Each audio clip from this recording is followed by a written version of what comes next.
25 मार्च 2015 एक ऐसा दिन जिस दिन पूरी राज्य अंधेरे में डूब गया। मंदिर के बाहर सीआरपीएफ की सुरक्षा तैनात कर दी गई। मंदिर में प्रवेश करने पर पाबंदी लगा दी गई।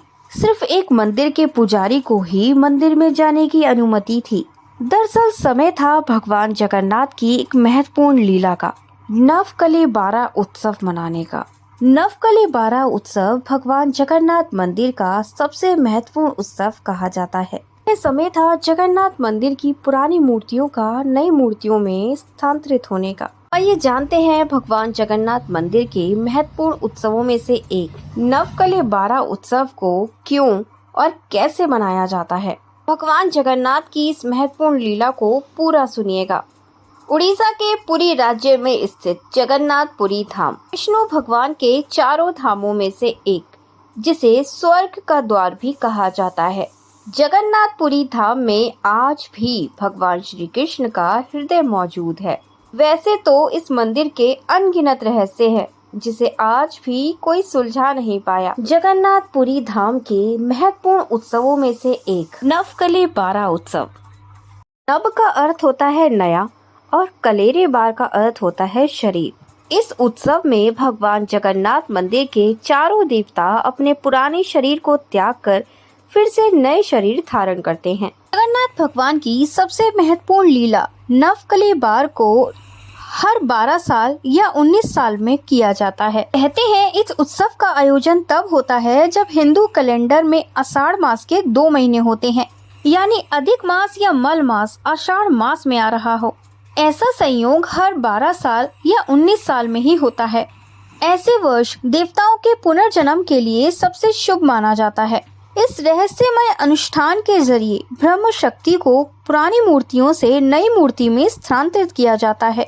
यह प्रक्रिया भगवान जगन्नाथ को दोपहर का भोग लगाने के बाद की जाती है। आइए जानते हैं इस उत्सव के लिए भगवान जगन्नाथ की नई मूर्तियों को कैसे और कौन बनाता है।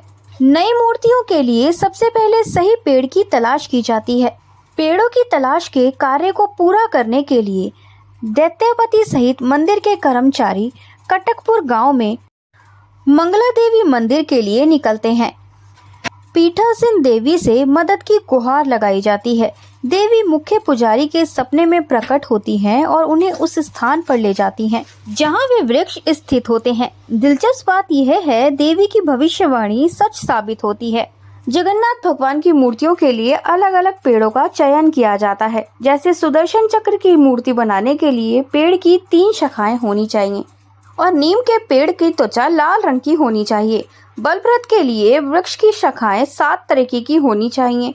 उनकी छाल हल्के भूरे या सफेद रंग की होनी चाहिए और यह पेड़ कब्रिस्तान में स्थित होना चाहिए। सुभद्रा जी की मूर्ति के लिए पेड़ में पीले रंग की छाल वाली 5 शाखाएं होनी चाहिए। जगन्नाथ जी के लिए पेड़ की छाल गहरे कलर की और 4 शाखाएं होनी चाहिए।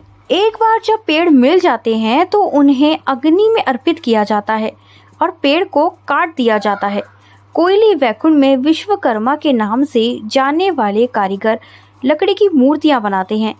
उन दिनों के दौरान भगवान नरसिम्हा को प्रसन्न करने के लिए एक बलिदान किया जाता है।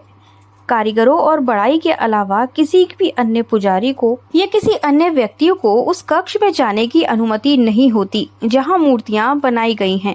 एक बार काम पूरा हो जाने के बाद पुरानी छवियों की ऊर्जा को सावधानी पूर्वक नई छवियों में स्थानांतरित कर दिया जाता है और अंत में पुरानी मूर्तियों को कोयले वैकुंठ धाम में दफना दिया जाता है। ब्रह्म पदार्थ परिवर्तन। ब्रह्म परिवर्तन सबसे गुप्त प्रक्रिया है। भगवान जगन्नाथ के नवकले 12 की पूरी प्रक्रिया में यह एक रहस्यमय बात है। यह प्रक्रिया आधी रात के समय की जाती है।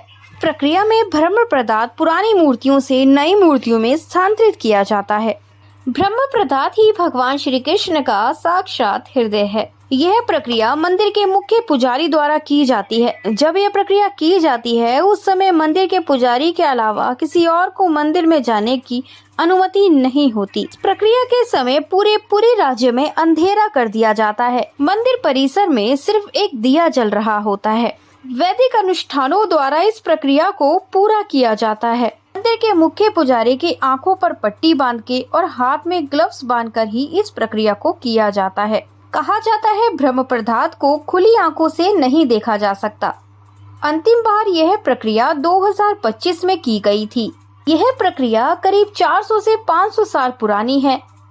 तब से लेकर अब तक करीब 25 बार इस प्रक्रिया को किया जा चुका है। भगवान जगन्नाथ मंदिर में उपस्थित भगवान जगन्नाथ को कलयुग के देवता कहा जाता है। भगवान जगन्नाथ मंदिर की इस प्रक्रिया में भी भगवान जगन्नाथ की एक लीला मौजूद है, जिसमें भगवान श्री जगन्नाथ पूरी दुनिया को ये आशीर्वाद देते हैं और मानव जाति को ये संदेश भी देते हैं कि दुनिया में कुछ भी स्थायी नहीं है। जगत के प्रभु भगवान जगन्नाथ इस लीला में हमें ये सीख देते हैं कि दुनिया की हर रचना समय के साथ नष्ट हो जाएगी, फिर से नई चीजों का सर्जन होगा, जिससे समाज में शांति और भाईचारा कायम रहे। यह दुनिया का एक ऐसा अनोखा मंदिर है जहाँ भगवान की मूर्तियों को भी बदला जाता है, अन्यथा आपने किसी मंदिर में ऐसा होता नहीं देखा होगा। अगर आपको वीडियो अच्छी लगी हो तो वीडियो को लाइक, शेयर एंड सब्सक्राइब करना मत भूलिएगा। जय जगन्नाथ, जय श्री कृष्णा, राधे राधे।